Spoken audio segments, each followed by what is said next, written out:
wal mursalin sayyidina wa maulana Muhammadin wa ala alihi wa sahbihi ajma'in, amma ba'du.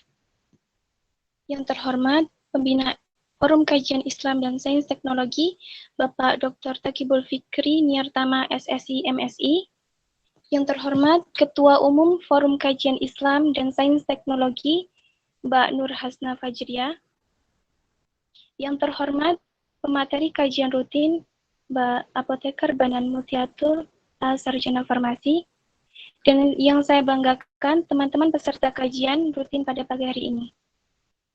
Pertama-tama, marilah kita panjatkan puja dan puji syukur kita kepada Allah Subhanahu wa Ta'ala, karena atas limpahan rahmat dan hidayahnya lah kita masih diberikan kesehatan dan kesempatan sehingga kita dapat bergabung bersama dalam acara kajian rutin.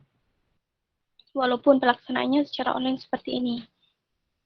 Kedua kalinya, salawat serta salam semoga senantiasa tercurahkan kepada junjungan kita, Nabi Agung, Nabi Muhammad SAW, yang telah menyampaikan agama yang sempurna kepada umat manusia, yakni Ad-Dinul Islam. Semoga kita termasuk golongan orang-orang yang senantiasa berpegang teguh pada Al-Quran dan sunnah beliau hingga ajal menjemput kita nanti. Amin amin ya rabbal alamin.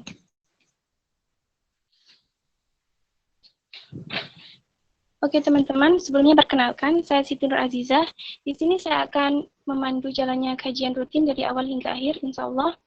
Dan untuk teman-teman yang mungkin dari umum atau di luar kampus UIN Sunan Kalijaga, mungkin bertanya-tanya, apa itu kajian rutin? Nah, saya akan menjelaskan sedikit apa itu kajian rutin. Jadi, kajian rutin itu merupakan salah satu program kerja dari Departemen Kajian Forum Kajian Islam dan Sains Teknologi UIN Sunan Kalijaga, Yogyakarta, di mana kajian rutin ini bertujuan sebagai wadah untuk membahas dan berbagi ilmu mengenai integrasi dan interkoneksi, khususnya dalam bidang sains dan Islam. Nah, adapun tema kajian rutin pada kali ini yaitu tentang urgensi manajemen dan teknologi halal dalam bidang farmasi di era pandemi. Nah, pembahasan ini sangat menarik teman-teman, karena kita perlu mengetahui apa sih itu teknologi halal dan bagaimana urgensi manajemen dan teknologi halal itu khususnya di era pandemi COVID-19 seperti ini. Nah, insya Allah nanti kita akan bersamai dengan pemateri kita. Tapi sebelum melangkah lebih jauh, di sini saya akan membacakan susunan acara kita pada pagi hari ini.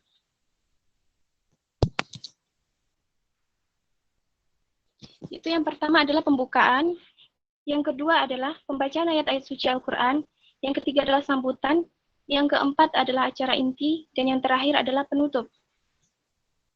Baiklah, memasuki acara yang pertama, yakni pembukaan. Marilah kita buka acara kita pada pagi hari ini dengan membaca basmalah bersama-sama. Bismillahirrahmanirrahim.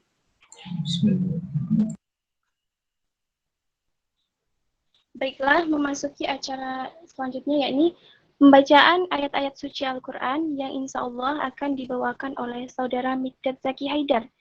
Kepadanya waktu dan tempat kami persilakan. Monggo Mas Haidar.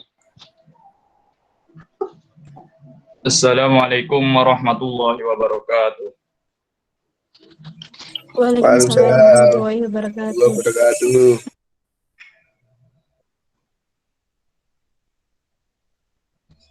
A'udzu billahi minasy syaithanir rajim.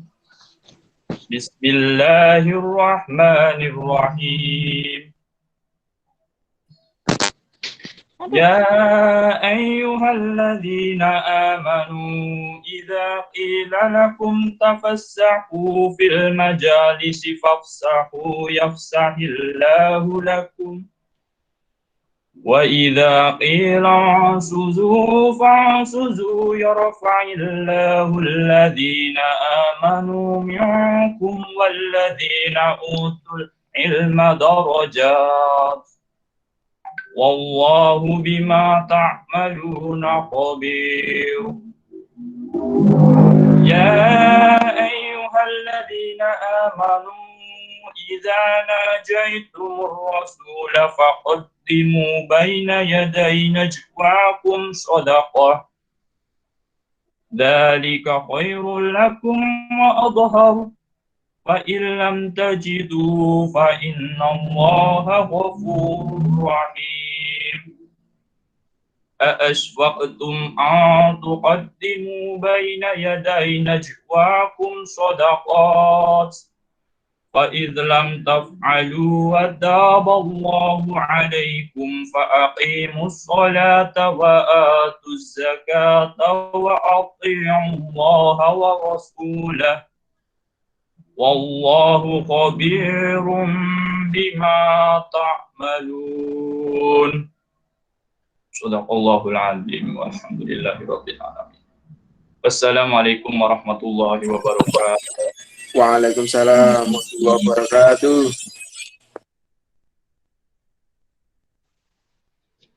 Sadaqallahul azim. Kami ucapkan banyak terima kasih kepada saudara Mikdad Zaki Haidar. Semoga dengan pembacaan ayat suci Al-Quran tadi semakin menambah berkah acara kita pada pagi hari ini. Allahumma amin. Baiklah, menginjak acara yang selanjutnya yakni sambutan yang akan dibawakan oleh Mbak Asmanur Fajriah.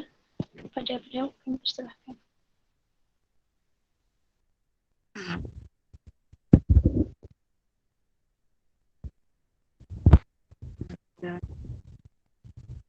Hari ini insya Allah kita akan menyelenggarakan acara kajian rutin dari Forum Kajian Islam dan Sains Teknologi. Sebelumnya, selamat datang kami ucapkan kepada seluruh partisipan pada pagi hari ini. Juga selamat datang kepada pemateri yang terhormat Mbak Badan Utiatun. Dan kami ucapkan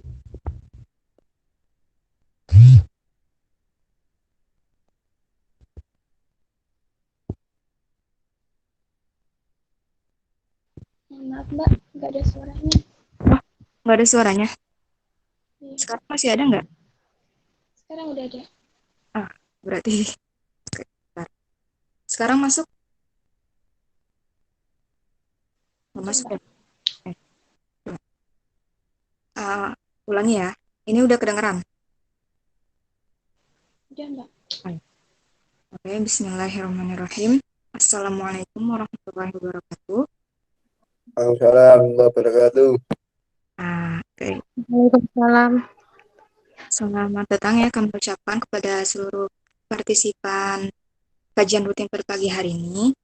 Kemudian juga selamat datang kepada pemateri kita yaitu Mbak Banti Atun dari MITI KM yang telah bersedia untuk bekerja sama dengan Forum Kajian Islam dan Sains Teknologi untuk menyelenggarakan acara kajian rutin pada pagi hari ini.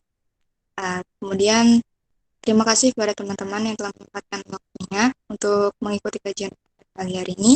Semoga kajian rutin hari ini bisa menambah pengetahuan dan wawasan teman-teman tentang apa sih urgensi manajemen dan teknologi halal dalam bidang farmasi, utamanya dalam bidang pandemi ini. Karena bidang farmasi ini juga salah satu hal yang cukup dijadikan concern ya di era pandemi seperti saat ini. Kemudian terima kasih juga untuk Departemen Kajian yang telah menyelenggarakan acara hari ini.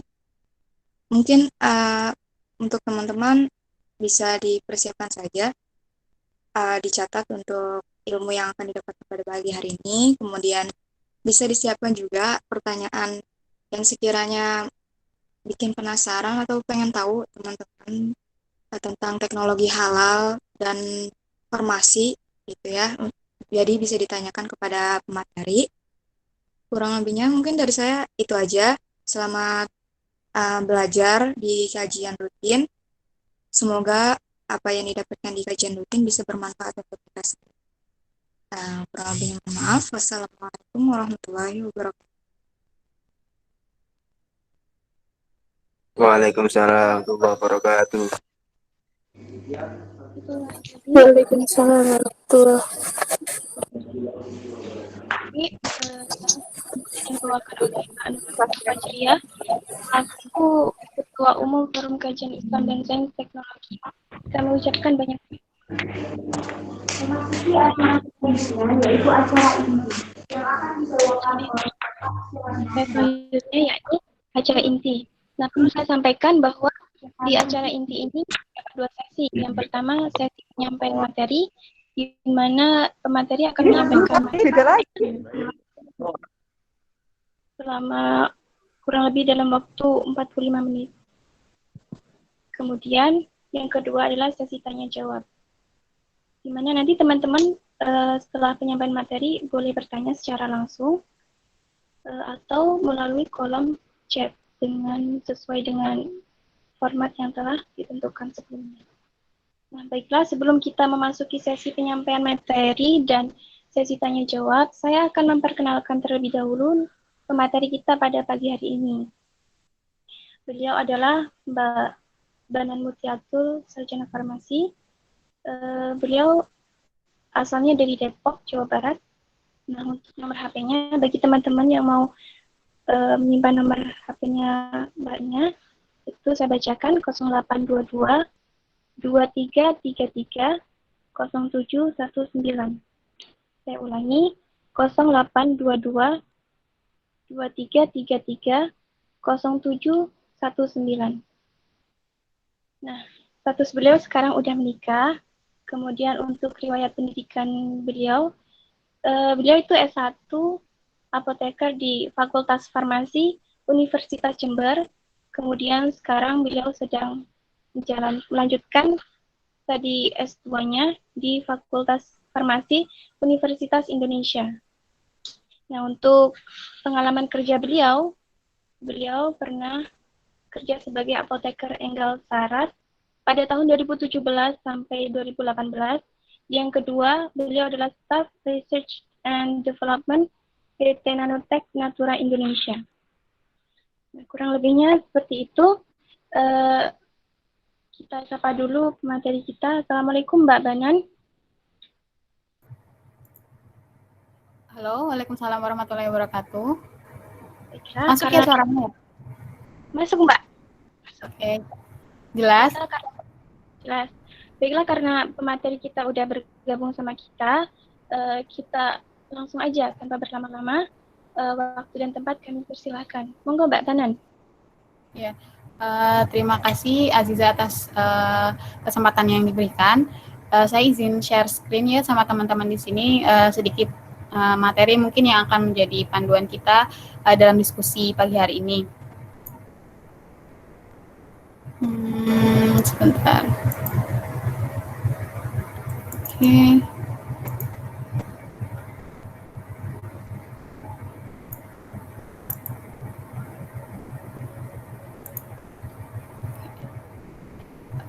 Tes masuk ya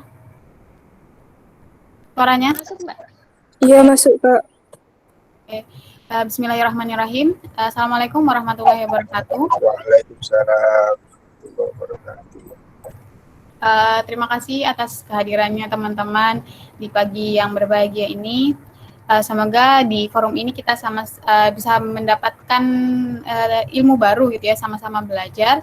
Karena nanti kita akan lebih banyak diskusi membahas tema pagi ini. Nah, temanya yang kemarin diberikan panitia adalah tentang urgensi teknologi halal di bidang farmasi di era pandemi. Kita tahu ya bahwa sudah hampir 8 bulan ya, dari bulan Maret kita sedang fight sama namanya COVID-19 gitu, dan sampai sekarang juga masih belum dikatakan COVID ini mereda gitu ya. Justru mungkin di Indonesia sedang puncak-puncaknya. Bahkan ada berita internasional gitu di Reuters bilang bahwa Indonesia sedang mengalami never endless first wave gitu. Maksudnya first wave aja ini belum selesai gitu. Nanti second wave itu bagaimana gitu. Tapi semua elemen di masyarakat, baik pemerintah maupun tenaga medis maupun peneliti sedang berusaha bagaimana menyelesaikan pandemi ini dengan berbagai cara ya. Salah satunya dengan meningkatkan fasilitas kesehatan, meningkatkan testing seperti itu, dan juga mengembangkan vaksin gitu ya. Nanti ini vaksin juga salah satu titik berat diskusi kita di sini. Vaksin COVID-19 yang kita tahu sekarang sedang diuji klinis ya dengan Bio Farma yang sedang menggunakan Sinovac ya, vaksin buatan Cina. Gitu. Jadi mungkin apa yang akan kita bahas pada pagi hari ini yaitu tentang latar belakang dari teknologi halal di bidang farmasi itu sendiri, bagaimana perkembangan teknologi halal di Indonesia dan di berbagai negara lainnya, vaksin halal di era pandemi, dan beberapa teknologi halal yang kemudian bisa diaplikasikan gitu di bidang farmasi.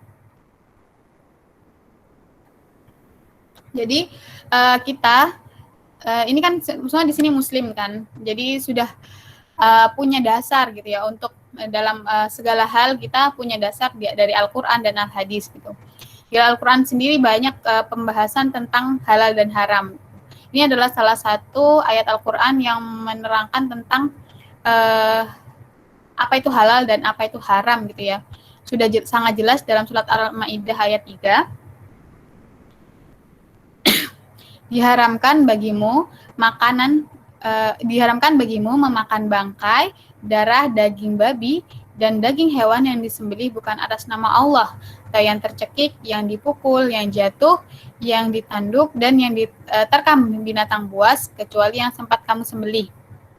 Dan diharamkan pula yang disembelih untuk berhala, dan diharamkan pula mengundi nasib dengan azlam atau anak panah, karena itu suatu perbuatan yang fasik. Pada hari ini orang-orang kafir telah berputus asa untuk menghalakkan agamamu. Sebab itu janganlah kamu takut kepada mereka, tetapi takutlah kepadaku. Pada hari ini telah aku sempurnakan agamamu untukmu dan telah aku cukupkan nikmatku bagimu. Dan telah aku ridhoi Islam sebagai agamamu. Tetapi barang siapa terpaksa karena lapar, bukan karena ingin berbuat dosa, maka sungguh Allah Maha Pengampun dan Maha Penyayang. Gitu. Jadi di awal ayat ini sudah dijelaskan apa-apa yang diharamkan untuk kita gitu ya. Tapi di belakang ayat ini ada sebuah pengecualian. Nah, mungkin di dunia farmasi adalah salah satu bidang gitu ya yang para ulama itu masih membolehkan gitu ya, karena kondisi yang terpaksa kayak gitu. Tapi seiring berjalannya waktu, masyarakat semakin sadar, semakin paham tentang halal haram ini gitu ya. Terus teknologi juga semakin berkembang pesat, sehingga banyak perkembangan teknologi itu yang mendukung produk-produk halal seperti itu yang beredar di masyarakat. Dan sehingga sekarang ini masyarakat sudah lebih banyak pilihan lah untuk produk-produk halal seperti itu. Nah, selain dari Al-Qur'an juga hadis juga banyak ya yang membahas tentang halal haram. Ini salah satunya adalah dari hadis Bukhari dan Muslim. Sesungguhnya yang halal itu jelas dan yang haram itu jelas. Dan di antara keduanya ada perkara yang samar-samar, mustasyibat atau subhat. Kebanyakan manusia tidak mengetahuinya, maka barang siapa menjaga dirinya dari yang samar-samar atau subhat itu, berarti ia telah menyelamatkan agama dan kehormatannya. Dan barang siapa terjerumus dalam wilayah samar-samar, maka ia terjerumus dalam keadaan wilayah yang haram. Seperti pengembala yang mengembala di sekitar daerah terlarang, maka hampir-hampir ia terjumus ke dalamnya. Dan juga ada hadis riwayat dari Abu Darda, Allah telah menurunkan penyakit dan obatnya, dan dia telah menetapkan obat dari setiap penyakit itu. Jadi rawatlah diri Anda secara medis, namun jangan gunakan apapun yang melanggar hukum. Jadi memang bahkan di kalangan ulama pun juga masih terjadi perdebatan gitu ya. Maksudnya batasan-batasan antara halal dan haram itu seperti apa, lebih terkait urgensinya gitu. Kadang mungkin dulu ketika teknologi masih terbatas gitu, bahan-bahan farmasi itu masih terbatas, hanya bisa diambil dari hewan seperti itu kan, masih banyak sumber-sumbernya yang misalnya dari babi seperti itu, dan sehingga belum ada replacement-nya gitu kalau dulu. Tapi sekarang teknologi semakin maju, dan sudah banyak teknologi yang bisa digunakan untuk membuat replacement dari bahan-bahan yang diambil dari babi itu sendiri. Ya, ini mungkin panduan kita, maksudnya salah satu dasar kita gitu, kenapa kita harus sangat konsen terhadap kehalalan dari produk-produk yang kita pakai, ya termasuk makanan, minuman yang kita makan, terus kosmetik yang kita gunakan, serta obat-obatan yang kita gunakan. Nah, sebenarnya apa sih definisi dari produk halal itu? Ini dari fatwa MUI ya, saya ambil. Jadi produk itu harus bebas dari hewan, bagian hewan atau turunan hewan yang dinyatakan tidak halal menurut syariat. Jadi yang banyak dipakai kan dulu babi gitu ya, albumin dari babi, terus insulin juga dulu di awal-awal perkembangannya itu masih harus mengambil dari babi gitu, seperti itu. Karena kesamaannya yang mirip dengan struktur di manusia seperti itu. Tapi semakin ke sini sumber dari babi itu sudah mulai bisa diganti seperti itu. Mungkin ada hewan-hewan seperti ular dan kawan-kawan itu juga masih dikaji lagi. Terus yang kedua, tidak menggunakan bagian hewan yang disembelih dengan tata cara yang tidak sesuai syariat. Ya tadi yang mati karena tenggelam atau mati karena tercekik dan kawan-kawan. Jadi tidak disembelih dengan menggunakan asmaullah ya, dengan tata cara yang sesuai syariat. Jadi ini juga menjadi konsen tersendiri ya pada produk-produk makanan ya, terutama makanan yang berasal dari luar negeri, produk dari impor dan yang lain-lain itu sekarang di MUI juga harus ada sertifikat penyembelihan halal dari semisal pabrik itu atau produsen itu ingin mencantumkan bahwa produknya itu halal gitu ya. Salah satunya prosesnya juga harus dengan cara yang halal. Cara penyembelihannya, pengemasannya, penanganannya pasca penyembelihan dan yang lain-lain. Yang ketiga, tidak boleh mengandung najis. Jadi ini ya yang kotor, yang alkohol juga termasuk turunan-turunan alkohol gitu ya. Yang keempat, tidak boleh beracun, memabukkan dan menimbulkan bahaya bagi penggunanya. Ini untuk produk yang mengandung alkohol. Dan yang terakhir, proses produksi, pengemasan, penyimpanan dan distribusinya itu harus sesuai juga dengan ketentuan syariat Islam, gitu ya. Terutama produksi. Jadi dalam farmasi itu, di bidang farmasi, ketika suatu produk itu halal, maka tidak hanya produknya yang disertifikasi halal, tapi prosesnya, produksinya, sehingga pabriknya itu juga harus disidak oleh Badan Jaminan Halal itu juga harus mereka akan menyidak pabriknya apakah sudah sesuai ketentuan, tidak bercampur bahan-bahan yang halal sama non halal gitu. Itu semua harus sudah diproses sedemikian rupa gitu. Jadi tidak hanya produk jadinya, tapi semua proses di belakang itu juga harus sesuai dengan syariat. Nah, ini sedikit tentang perkembangan halal di Indonesia ya. Jadi pada tahun 88 itu di Indonesia itu banyak ditemukan produk-produk yang mengandung turunan babi seperti gelatin maupun lemak babi, sehingga dia itu menimbulkan keresahan kepada masyarakat. Nah, penjualan produk ini kan akhirnya mengalami penurunan gitu. Jadi selain ini juga berpengaruh terhadap ekonomi juga gitu ya. Sampai pada tahun 89 itu MUI mendirikan sebuah lembaga yang khusus untuk mengkaji tentang kehalalan obat dan makanan di LPP POM MUI. Kemudian 89 itu ada himbauan untuk sertifikasi halal gitu ya bagi produk-produk yang masuk ke Indonesia maupun diproduksi di Indonesia. Terus dan 2001 itu ada skandal Ajinomoto ini, yaitu terkait fermentasinya kalau nggak salah. Dan 2014 itu juga ada Undang-Undang Nomor 33 Tahun 2014 tentang jaminan produk halal yang disahkan oleh Presiden Republik Indonesia. Dan 2019 ada Perpres Nomor 31 Tahun 2019. Ini kemudian disahkan dan diikuti oleh PMA Nomor 26 Tahun 2019. Nah, 2019 ini itu ditetapkan bahwa sertifikasi halal untuk produk-produk makanan, obat itu adalah suatu yang wajib dilakukan oleh produsen farmasi ataupun produsen makanan. Jadi semakin ke sini juga pemerintah juga semakin mendukung penjaminan produk halal untuk masyarakat ya melalui peraturan-peraturan pemerintah dan melalui pembentukan lembaga-lembaga yang ditugaskan khusus untuk kajian halal ini. Jadi sampai saat ini mungkin jaminan produk halal itu ada di minuman, makanan, kosmetik, obat-obatan, dan produk bioteknologi. Selain itu juga ada di bidang jasa gitu ya, biasanya keuangan, perbankan, itu juga biasanya ada sertifikasi halalnya gitu dan ada lembaga sendiri yang mengurusnya.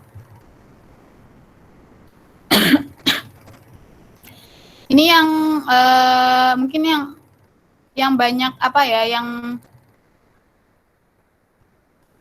yang sudah banyak diterapkan ya di minuman dan makanan. Mungkin kalau di kosmetik, obat-obatan dan produk bioteknologi ini masih sedang berkembang gitu ya, masih terus ditingkatkan lagi untuk sertifikasi halalnya.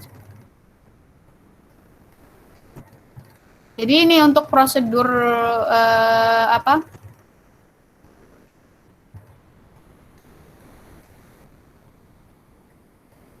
ini adalah skema dari sertifikasi halal sendiri di Indonesia gitu ya. Jadi ada lembaga namanya BPJPH, itu Badan Penjaminan Produk Halal kalau nggak salah, Badan Penjaminan Produk Halal, J-nya tuh lupa aku. Terus yang ini akan bekerjasama dengan MUI sama LPH. LPH ini lembaga penjaminan halal. Jadi yang yang mensidak di lapangan itu LPH-nya nanti. Kajian MUI ini ya ulama-ulama dari MUI itu akan melakukan kajian terkait produk yang diajukan tersebut. Jadi sekarang untuk sertifikasi halal itu sangat dimudahkan di Indonesia ya untuk mendukung semakin banyaknya ketersediaan produk-produk halal di Indonesia untuk masyarakat.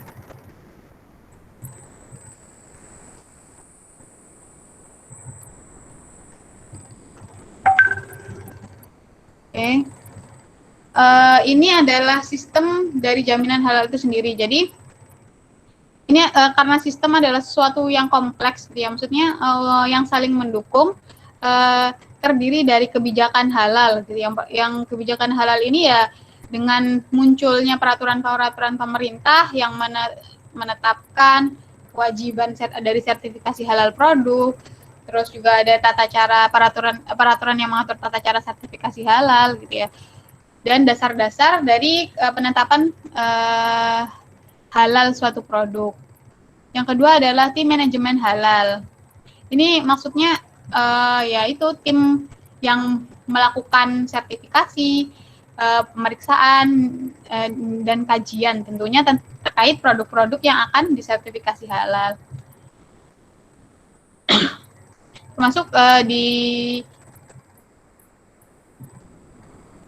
Termasuk yang dibentuknya BPJPH itu tadi untuk yang mengurusi sertifikasi halal di Indonesia. Yang ketiga ada pelatihan dan edukasi.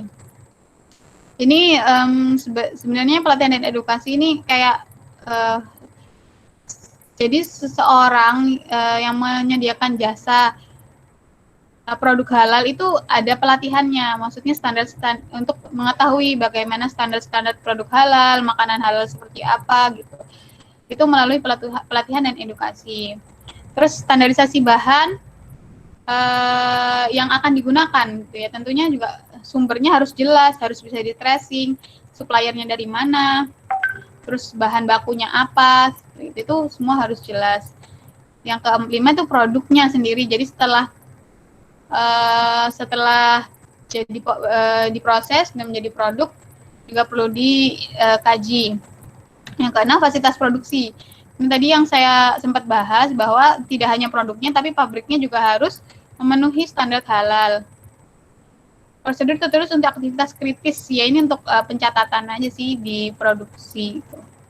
Yang ke-8, sistemnya ini harus tertata ya, sehingga mudah ditelusuri ketika ada kesalahan, ketika ada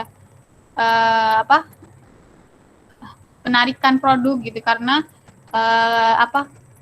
dugaan ketidakhalalannya itu. Jadi mudah dilakukan penelusuran. Yang ke-9, manajemen dari produk yang tidak memenuhi kriteria itu seperti apa penanganannya.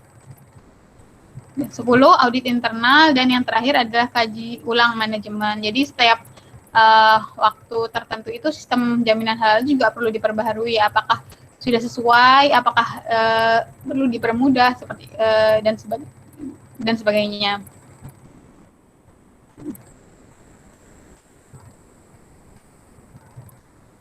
Halo teman-teman, nanti kalau misalnya ada gangguan ini ngomong ya. Ini masih masuk nggak sih suaranya? Masih. Oh masih, ya udah.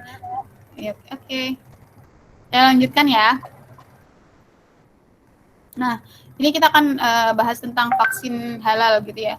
Jadi vaksin merupakan suatu produk farmasi gitu ya yang udah dikembangkan sejak lama dan merupakan produk yang terus berkembang karena kebutuhannya juga semakin meningkat kayak gitu, dan vaksin ini juga terbukti efektif dalam menangani berbagai masalah kesehatan, terutama beberapa pandemi gitu ya yang sudah terjadi beberapa waktu yang lalu gitu. Termasuk vaksin ini menjadi salah satu alternatif atau solusi yang diperjuangkan gitu ya, yang saat ini diperjuangkan untuk menyelesaikan pandemi COVID-19. Nah, kenapa vaksin halal itu penting gitu ya? Mari kita diskusikan bersama-sama. Jadi untuk vaksinasi sendiri itu ada banyak permasalahan ya, terutama penolakan vaksin ya, karena karena berbagai isu lah karena berbagai alasan di berbagai negara. Contohnya ya di Malaysia itu terjadi penolakan vaksinasi terhadap anak-anak. Ini 3 kali lipat lebih tinggi dibanding tahun 2015. Sedangkan di Arab Saudi itu 80% orang tua itu menolak anaknya divaksinasi influenza. Ya alasannya karena belum ada jaminan halalnya. Dan di Amerika Serikat itu 70% kasus campak yang terjadi pada individu yang tidak divaksinasi dengan alasan agama dan budaya, itu sebagai alasan utama. Sedangkan di Indonesia juga masih sangat banyak pro kontra gitu ya tentang penggunaan vaksin terkait urgensinya, keamanan dan kehalalan produk vaksin itu sendiri gitu ya. Kayak kemarin mungkin yang sempat ramai itu ketika masa haji, ketika harus melakukan vaksinasi meningitis ya, yang di sana itu banyak jamaah yang menolak karena mereka tidak tahu itu vaksinnya halal atau tidak gitu, dan belum ada jaminan dari MUI. Tapi akhir-akhir ini sudah akhirnya vaksin meningitis yang digunakan di Indonesia juga alhamdulillah sudah dapat jaminan halal. Jadi jadi penolakan vaksinasi itu sebenarnya sebuah hal yang wajar gitu dari berbagai negara. Kebanyakan alasannya tentang yaitu jaminan halalnya. Karena kan kita tahu banyak jumlah penduduk muslim di Indonesia juga mayoritas, di dunia juga sangat banyak gitu yang membutuhkan jaminan halal dari produk-produk yang mereka gunakan.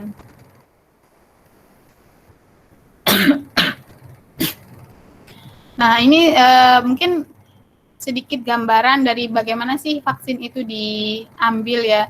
Vaksin ini merupakan prosedural dari pembuatan vaksin COVID-19 gitu ya.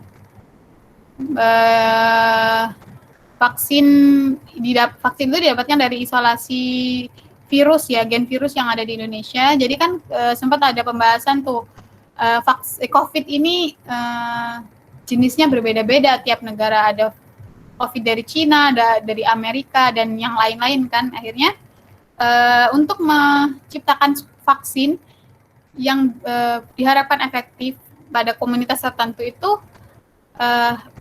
bisa saja menggunakan gen virus yang berbeda gitu ya. Jadi dispesifikkan di wilayah tujuan vaksin itu. Makanya kenapa vaksin yang dikembangkan untuk COVID ini harus diambil dari gen-gen virus COVID-19 yang ada di Indonesia. Kemudian gen ini dianalisis gitu ya, dijambrengkan itu apa?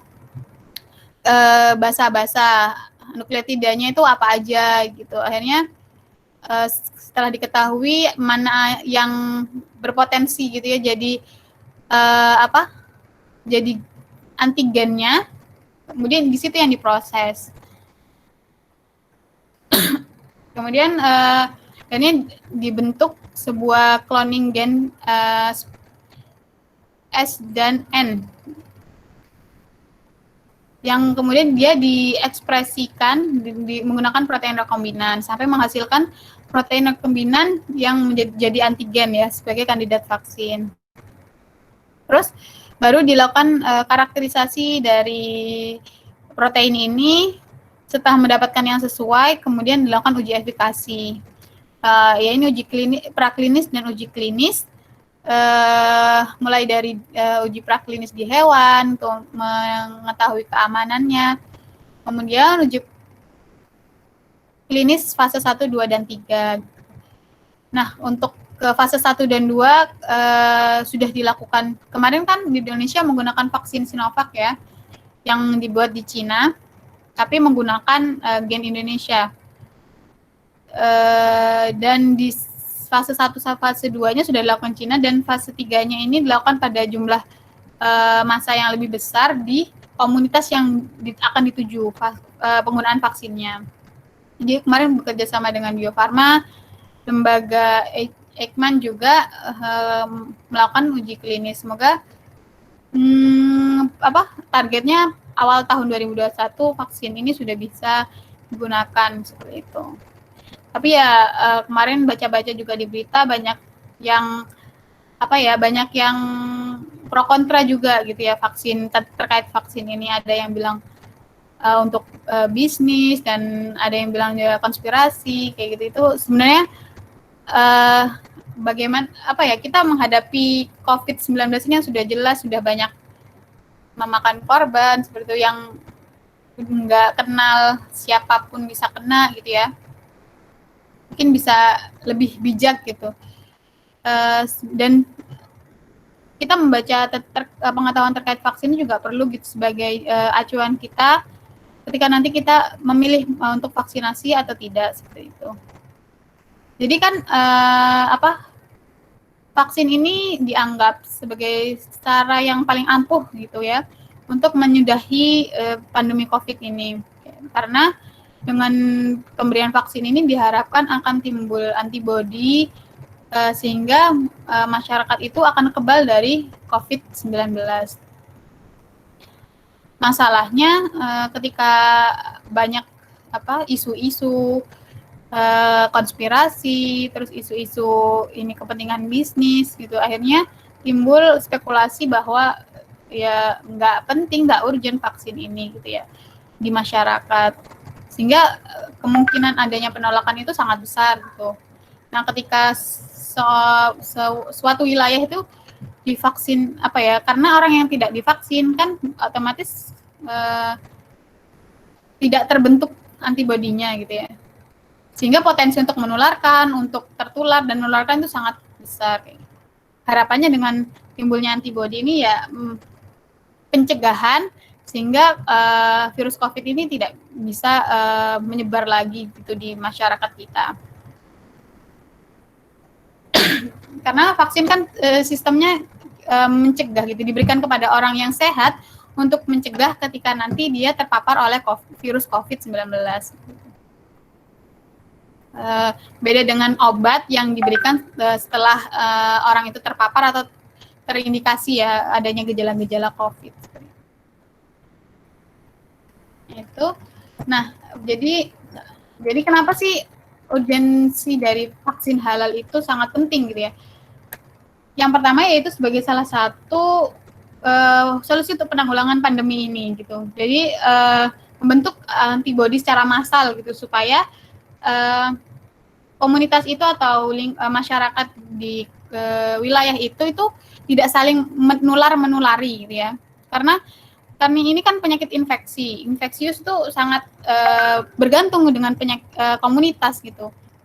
Kalau komunitasnya semua kebal, ya virus itu tidak akan bisa menyerang gitu kan. Tapi kalau ada yang setengah masih belum punya antibodi, setengahnya masih udah punya gitu ya, masih ada kemungkinan untuk saling menulari. Gitu. Yang kedua itu vaksin halal ini menjadi jaminan bahwa keamanan produk, terus kehalalan produk itu menjadi prioritas, sehingga menjadi untuk meminimalisir penolakan proses vaksinasi itu sendiri gitu ya. Jadi kan alasan bahwa produk vaksin tidak halal itu menjadi alasan masyarakat untuk menolak divaksin. Ketika vaksin itu sudah ada jaminan halal, maka alasan untuk menolak itu akan semakin kecil. Dan yang terakhir adalah ini memenuhi kebutuhan vaksin untuk konsumen muslim di seluruh dunia gitu ya. Jadi penting sekali kalau misalnya ada 3 pabrik yang sama-sama buat vaksin dengan hanya satu yang dijamin produk kehalalannya, pasti yang halal ini akan lebih bisa masuk atau bisa diterima oleh masyarakat secara luas, baik muslim maupun non muslim. Seperti itu. Nah, mungkin dari tadi prosesnya di mana sih vaksin itu yang menyebabkan dia vaksin itu tidak halal gitu ya. Jadi vaksin itu ini nggak cuman gennya aja yang ada di dalam kemasannya, itu kan ada pembawanya, ada bahan-bahan tambahannya yang digunakan untuk menstabilisasi dari protein itu sendiri atau vaksin itu sendiri. Nah, itu yang umumnya digunakan bahan-bahan yang masih non halal seperti itu, seperti turunan dari gelatin dan kawan-kawan.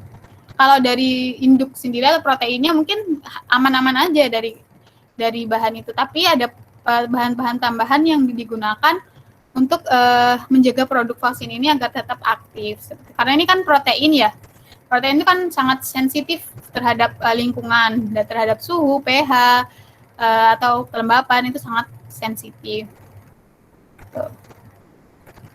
Jadi mungkin itu ini ada beberapa contoh dari teknologi halal ya yang udah diterapkan di bidang farmasi. Ini adalah halal rapid test gitu ya. Jadi ini kayak semacam tes untuk mendeteksi adanya kandungan babi dalam suatu produk makanan ataupun minuman ataupun obat-obatan, kosmetik juga bisa. Jadi konsepnya seperti tes hamil sih. Jadi nanti ada keterangan-keterangannya kalau dia mengandung berapa persen, berapa konsentrasi tertentu, dia akan terdeteksi. Kalau dia mengandung turunan babi gitu ya, itu dia akan terdeteksi. Ada juga untuk yang kandungan alkohol itu juga sudah ada dari bentuknya chip gitu yang bisa langsung diketahui. Ini juga contohnya untuk deteksi dari kandungan babi ya.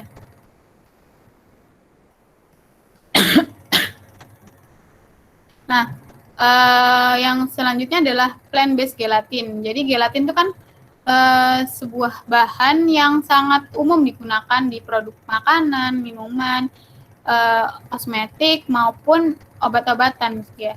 Jadi gelatin dulu yang paling populer ada berasal dari babi gitu ya, karena mungkin strukturnya yang bagus, terus hasil produknya menggunakan gelatin babi itu lebih bagus daripada gelatin-gelatin yang lain seperti itu.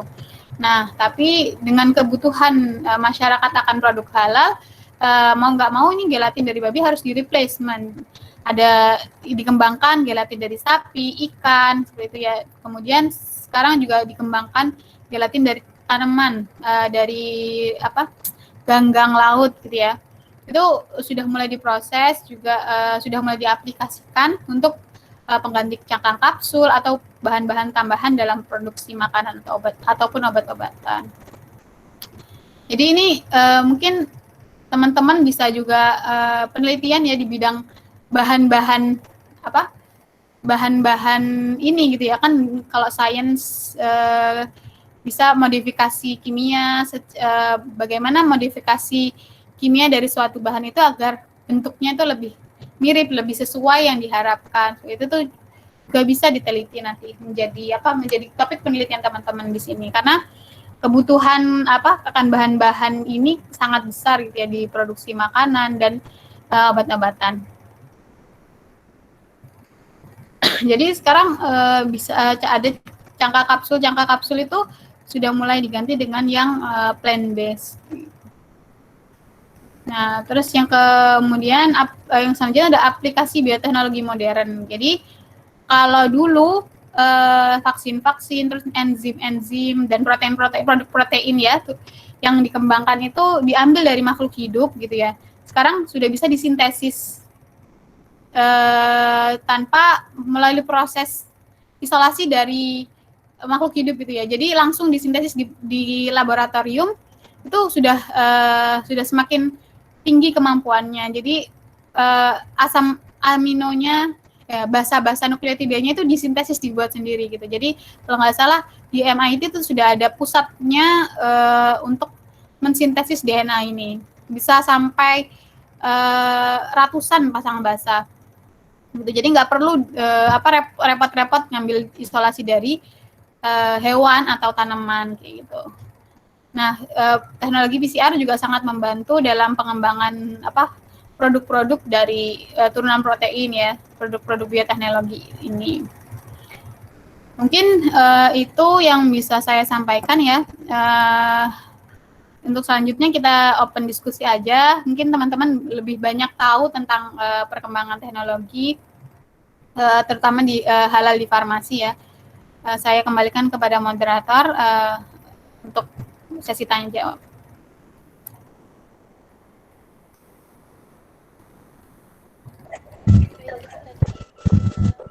Penyampaian materi dari pertanyaan. Nah, teman-teman yang mau bertanya silakan bisa lewat chat, nggak apa-apa, santai aja.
Suaranya kurang jelas ya, kenapa?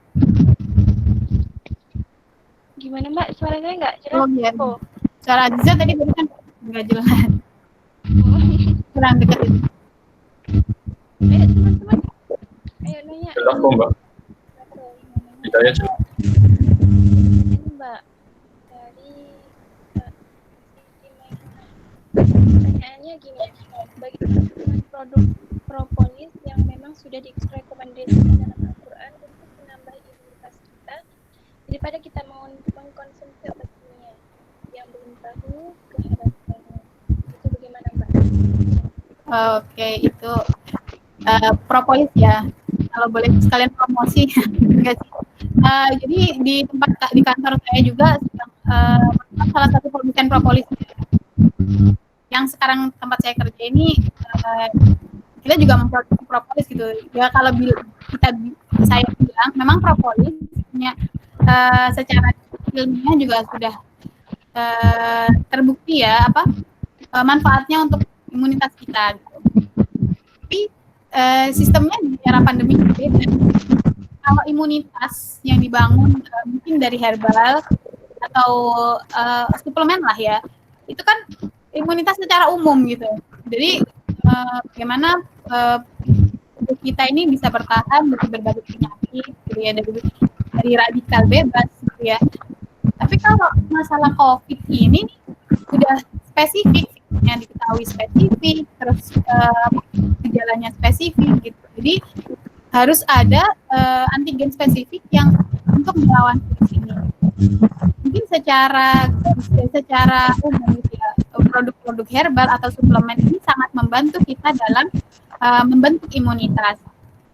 Itu membuat kita resikonya lebih kecil ya terserang virus COVID ini. Jadi kalau kebutuhan karena ini sebuah penyakit menular, yang penyakit menular ini tidak cuma tentang diri kita sendiri ya, tapi ada kaitannya dengan orang-orang di sekitar kita gitu. Kita bisa aja membahayakan orang lain. Mungkin imunitas kita tinggi, kita nggak ada gejala, kita nggak apa-apa. Tapi orang-orang yang di sekitar kita yang imunitasnya sedang rendah itu bisa bergejala dan sampai menimbulkan efek negatif seperti itu. Jadi kalau dari pertanyaannya si Tikmunah ini dua-duanya perlu dilakukan gitu ya. Jadi konsumsi suplemen atau propolis bisa dilakukan, dan vaksinasi masih menjadi cara yang menurut saya juga paling efektif gitu untuk mengatasi pandemi ini. Gitu. Nah, terkait obat kimia ya, kalau untuk imunitas sebenarnya itu tambahan kan, maksudnya urgensinya itu bukan dia kalau nggak minum obat itu akan meninggal seperti itu. Jadi itu adalah pilihan kalau untuk imunitas ya. Jadi kita bisa lebih memilih produk-produk yang halalnya terjamin seperti itu. Itu mungkin dari saya.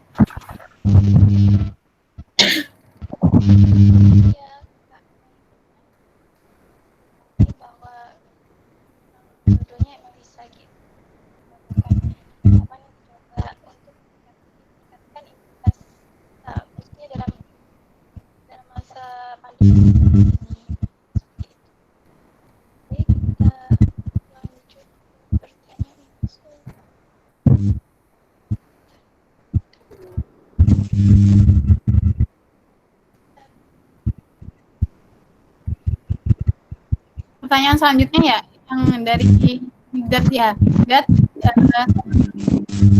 jauh manakah perkembangan teknologi halal farmasi di Indonesia?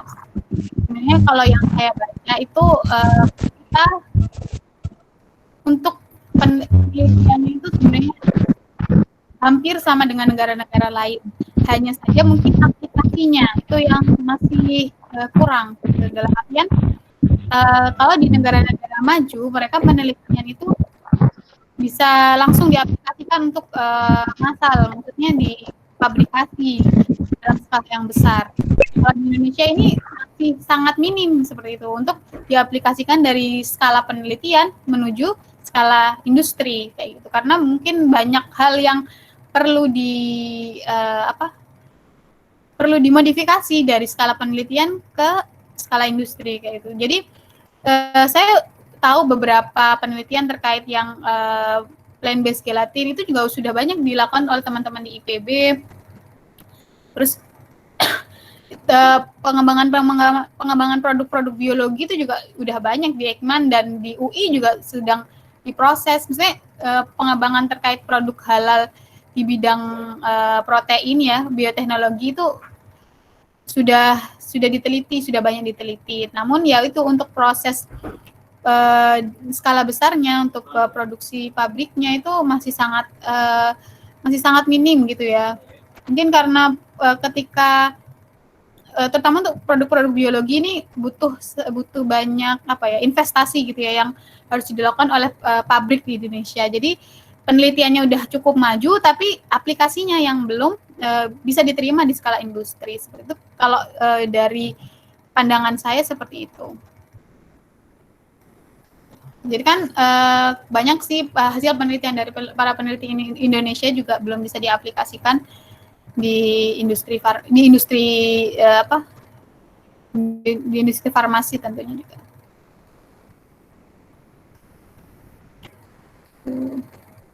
Mungkin itu terkait perkembangan dari industri teknologi halal farmasi. Jadi kalau sensor biosensor itu juga sudah banyak yang dikembangkan oleh dosen-dosen di Indonesia untuk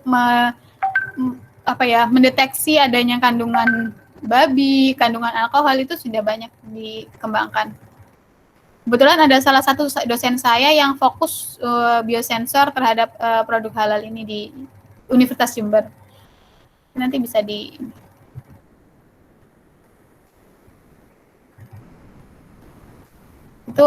itu mungkin. Oke, baik. Teman-teman bisa dengar suara saya nggak? Bisa. Bisa. Gimana Mas Haidar, udah terjawab pertanyaannya kan?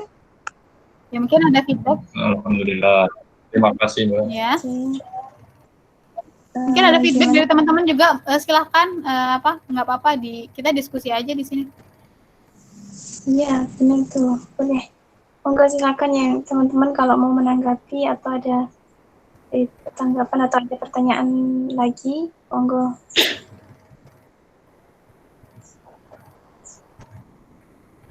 Bisa berbicara langsung teman-teman. Jadi nggak apa-apa kalau nggak pakai kolom chat, nggak apa-apa. Langsung tuh. Langsung di-unmute aja nggak apa-apa. Tapi ini semua dari sains teknologi ini apa aja ininya, prodinya? Biologi, fisika, kimia, banyak Mbak. Farmasinya udah ada belum di sini? Kalau farmasi sendiri di UIN belum ada. UIN Sunan Kalijaga Jogja ya. Oh, yang ada itu Malang ya? Malang.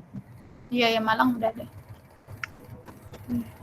Ya sebenarnya kalau di bidang kimia kan banyak tuh modifikasi kimia dari bahan alam itu tuh yang bisa dilakuin buat penelitian mungkin ke depan.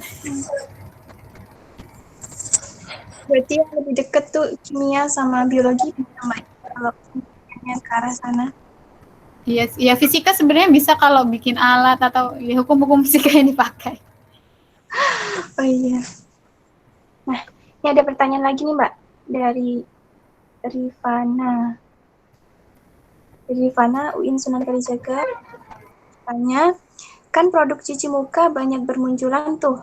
Nah, meskipun berlabel halal, nah cara kita tahu ini benaran halal atau enggak jika dilihat dari kandungannya? Jika dilihat dari kandungannya. Satu lagi, misal suatu produk itu diuji cobakan ke hewan, apakah produk itu masih halal, Mbak? Gitu. Monggo, Mbak, dijawab dulu. Oke. Jadi kalau misalnya suatu produk kosmetik ya, udah ada label halalnya dari MUI atau label halal dari tadi BPCPH itu pasti dia halal gitu. Jadi karena mereka juga sudah dikaji proses maupun bahan-bahannya serta produk jadinya itu sudah dikaji untuk kehalalannya. Tapi kalau halalnya abal-abal, maksudnya sama produsennya dikasih sendiri itu juga perlu dipertanyakan. Umumnya sebenarnya yang produk-produk kosmetik itu yang umum digunakan kan alkohol ya, atau biasanya kalau misalnya water atau yang untuk membersihkan make up itu kan biasanya pakai alkohol. Itu juga bisa jadi indikasi kita apakah produk ini halal atau tidak. Terus kalau cara yang kita tahu enggak sebenarnya ya itu dia dilihat ingredients-nya. Kalau misalnya ada alkoholnya pasti udah nggak halal kan. Kalau kalau ragu-ragu ya mending nggak usah dibeli gitu kan, produk yang lain masih ada gitu. Terus kalau misalnya diujikan ke hewan, itu apakah produk masih halal? Jadi uji hewan ini sebenarnya salah satu tahapan untuk uji keamanan ya, tapi semakin kesini ini uji hewan tuh semakin dikurangi, terutama untuk kosmetik. Karena kosmetik itu suatu yang keamanannya itu lebih tinggi daripada obat itu sendiri. Paham nggak teman-teman? Kosmetik itu sesuatu produk tambahan yang nggak urgent banget kita pakai. Beda sama obat ya. Obat kan orang nggak minum obat bisa meninggal. Kalau kosmetik nggak pakai kosmetik nggak apa-apa gitu, mungkin nggak glowing. Tapi jadi sebenarnya produk-produk kosmetik itu keamanannya lebih tinggi daripada obat, sehingga untuk uji keamanan di hewan itu umumnya sudah tidak dilakukan lagi untuk produk kosmetik seperti itu. Kalau masih halal apa enggak ya harusnya masih halal karena tidak menambahkan selama dia tidak menambahkan bahan-bahan haram ya. Tidak ada sangkut pautnya produk itu jadi haram ketika dia diujikan ke hewan gitu. Itu mungkin itu sih. Lagi. Ada pertanyaan lagi nih Mbak. Dari Wulan Puji Astuti, IAIN Salatiga. Pertanyaannya kayak gini, Kak, selama ini hal apa yang dilakukan saat menemui penolakan produk non-halal di masyarakat? Terutama saat benar-benar urgent dan belum menemukan produk farmasi halal. Monggo Mbak dijawab dulu. Oke, sebenarnya kan produk itu ini mungkin bisa disangkut pautkan sama permasalahan vaksin kemarin ya, ketika vaksin meningitis. Sebelum haji kan para jamaah itu wajib untuk divaksin meningitis. Tapi ada permasalahan kalau nggak salah 2 tahun yang lalu itu kehalalan dari vaksin itu dipertanyakan sehingga ya banyak yang menolak gitu. Jadi untuk permasalahan obat sendiri kan sebenarnya para ulama itu juga masih pro kontra karena di ayat Al-Quran sendiri itu ada sebuah kelonggaran dalam artian kalau itu bersifat urgent atau tidak ada replacement-nya gitu itu boleh dilakukan gitu kalau itu tidak berlebihan. Nah, ini kembali ke kepercayaan atau pemahaman masing-masing orang sih. Jadi orang itu bisa menolak. Makanya kenapa ketika kita mau divaksin itu kita dimintai persetujuan gitu ya. Kalau kita tidak sesuai dengan pemahaman kita ya boleh saja kita menolak gitu. Tapi kita sebaiknya tidak mengompor ya. Pokoknya spreading menyebarluaskan pemahaman yang bahkan orang-orang itu masih bahkan para ulama itu masih pro kontra gitu loh. Karena sebenarnya vaksin ini juga urgensinya juga dipertanyakan kan, penting nggak sih vaksin ini kan sebuah pencegahan gitu, bukan pengobatan kalau vaksin kayak gitu. Jadi kalau bagaimana kalau menemui penolakan produk non halal ya itu wajar sih. Karena mereka punya hak untuk menolak, tapi ya mereka harus tahu konsekuensinya apa. Kalau misalnya menolak, misalnya untuk proses vaksin seperti itu, gitu. Gitu sih. Jadi kita di tenaga medis itu pasti sudah memberikan penjelasan segamblang mungkin ya ketika seseorang itu menolak vaksin seperti apa ke depannya gitu. Atau mungkin dampak-dampaknya seperti apa, tapi ya itu kita masih menghargai gitu loh. Setiap orang itu kan punya pendapat, punya pemahaman yang berbeda-beda. Mungkin itu untuk menanggapi.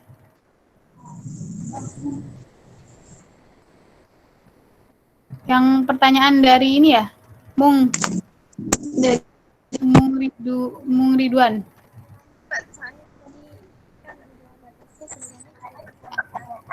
Aziza nggak dengar caranya. Ya Mbak, udah dengar belum? belum? Jelas Udah, belum? udah. Oke. Gini Mbak, ini tadi kan udah lebih ya pertanyaannya sampai kan dibatasi 3. Nah, Ya, tapi ini iya. ada pertanyaan. Ada pertanyaan satu nih Mbak. Ini mau dijawab sebagai pertanyaan terakhir atau gimana Mbak? Boleh lah. Boleh yang terakhir nggak Mbak? Ya, boleh. Yang terakhir dari Mumung. Dari Mumung pertanyaannya, izin bertanya Mbak, saya punya ayam tapi keadaannya kayak kedinginan, tanya Kukro. Padahal temperaturnya hangat. Saya sudah beri obat, jamu, tapi belum mujarab. Adakah vaksin yang dapat mengobati keadaan tersebut? Monggo Mbak, jawab. Saya kurang tahu ya, maksudnya sejujurnya saya nggak paham untuk vaksin atau obatnya. Tapi kalau udah kayak gini, daripada nanti meninggal disembelih aja. Iya bener Mbak. Tapi nggak tahu ayamnya ayam hias jangan-jangan. Iya nanti Ya Mbak, masih anak-anak ayamnya Mbak. Oh. Ya Allah Mumung. Ayam tetangga, Mbak. Kalau kalau apa obat biasanya sih kayak kalau di peternakan biasanya mereka gunakan ini sih antibiotik, tapi itu pasti ada dosisnya juga sih. Saya nggak berani merekomendasikan apapun ya, karena juga saya nggak expert di bidang itu. Obat-obatan yang dipakai di hewan ya, veterinary medicine tuh saya juga nggak expert di sana gitu. Mungkin bisa tanya ke yang lain. Tapi kalau diminumin madu nggak apa-apa kan Mbak? Soalnya tak kasih madu gitu Mbak. Nggak apa-apa selama dia tidak menolak. Menolaknya kayak gimana? Jadi ya, gitu ya Mumung. Itu. Ya, terima kasih Mbak. Cukup nggih Mbak ya? Pertanyaannya udah kita tutup ya. Oke, Masya Allah luar biasa banget ya Mbak ya. Bahasanya kali ini luar biasa keren banget. Mungkin sebelum penutupan tadi dari panitia ingin ada yang disampaikan sebelum kita tutup acara. Monggo departemen ada yang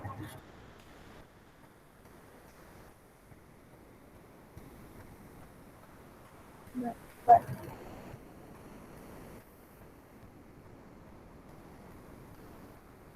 Bisalah.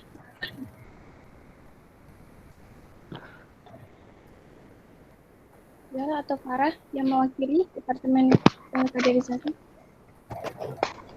Saya masuk ya Mbak ya? Iya, monggo. Monggo. Ya. Assalamualaikum warahmatullahi wabarakatuh. Waalaikumsalam warahmatullahi wabarakatuh. Terima kasih atas waktunya dari moderator. Saya mau ngasih informasi aja. Jadi FT saat ini sedang membuka pendaftaran calon anggota baru. Itu untuk catatan aja, ini hanya untuk mahasiswa Saintek UIN Sunan Kalijaga ya, teman-teman. Terus di FT sendiri ada acara apa aja sih? Banyak sebenarnya. Salah satunya adalah kajian rutin pada pagi ini. Kemudian ada acara sinau bareng atau belajar bareng, mungkin yang pernah ikut kegiatan itu sebelumnya. Kemudian ada pelatihan penulisan, pelatihan planning. Kemudian ada juga acara KIS. KIS yaitu acara tahunan terbesar FKIS berupa lomba karya tulis ilmiah nasional dan seminar nasional. Yang sejauh ini sudah mengundang beberapa tokoh ternama seperti Bapak Roy Suryo yang jadi pembicara di KIS sebelumnya. Nah gitu, untuk teman-teman yang berminat dan ingin mendaftar FKIS, silahkan daftar melalui link yang saya share di chat. Udah saya share linknya gitu. Terus kalau misal mungkin ada yang tanya-tanya, silakan juga ada link untuk tanya-tanya, yaitu stand virtual FKIS. Gitu kira-kira. Oke. Gitu aja. Oke. Cukup ya Mbak Farah? Terima kasih waktunya. Untuk yang ingin daftar, bisa silakan langsung klik link yang tertera di chat. Ya, terima kasih. Assalamualaikum warahmatullahi wabarakatuh. Waalaikumsalam warahmatullahi wabarakatuh. Oke, terima kasih Mbak Farah. Dan untuk teman-teman yang tadi bertanya tapi sebelum sempat dijawab, bisa nanti chat saya dulu. Insya Allah di belakang layar kita jawab seperti itu. Sebagai kesimpulannya, urgensi manajemen dan teknologi halal dalam bidang farmasi, khususnya di masa pandemi seperti ini sangat penting. Dan kita pun dalam menggunakan produk halal itu sangat dianjurkan, bahkan merupakan perintah yang telah tertulis dalam Al-Quran dan hadis, seperti itu.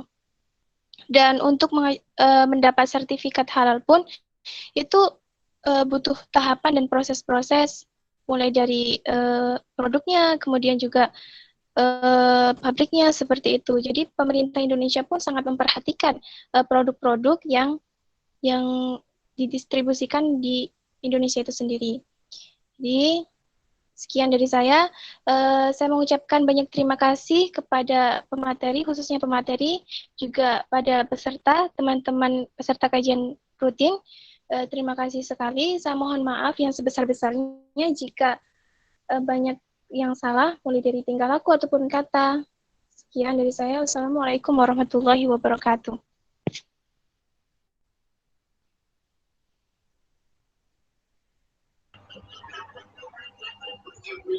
Teman-teman mau foto nggak?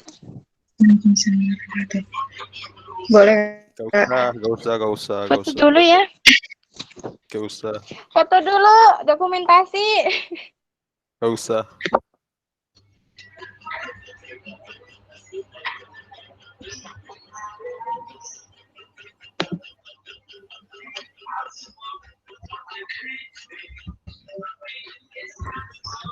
Gelap ya?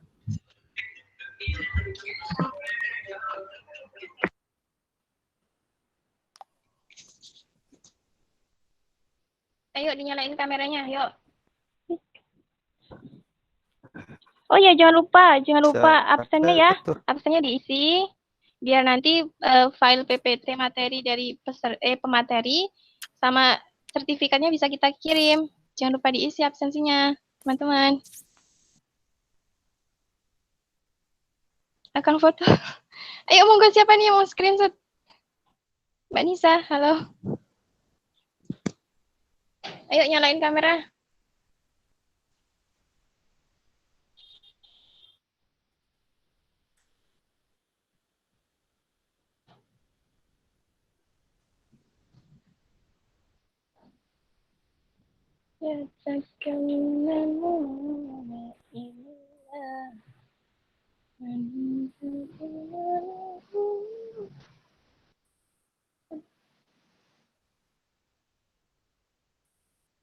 Jangan lupa ya presensinya.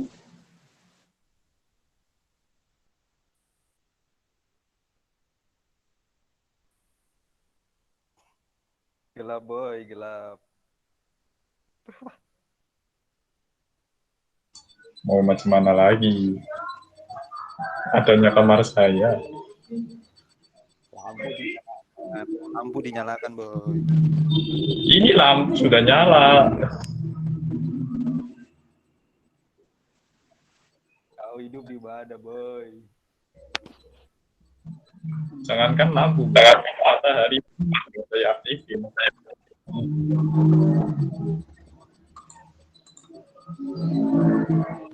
Siapa yang moto? Nisa udah di screen belum? Saya boh. Saya sih. Ya, ngomong cepet Bung.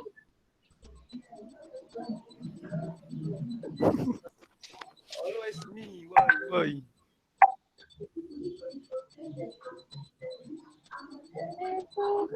Mic aku rusak katanya Nisa. Udah difoto belum?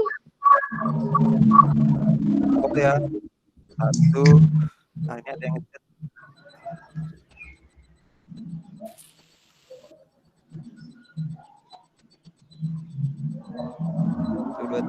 Satu, dua, tiga.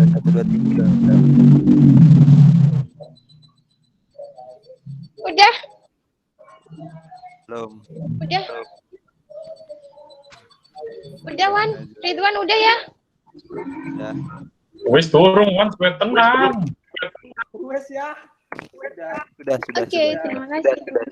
Nah, kelas HP ku iki. Ngomong.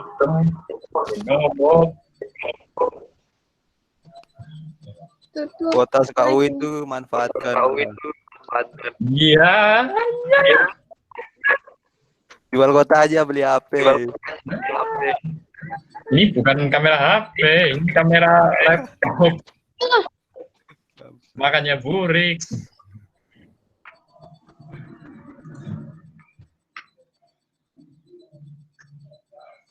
Beliin GoPro lah. Left.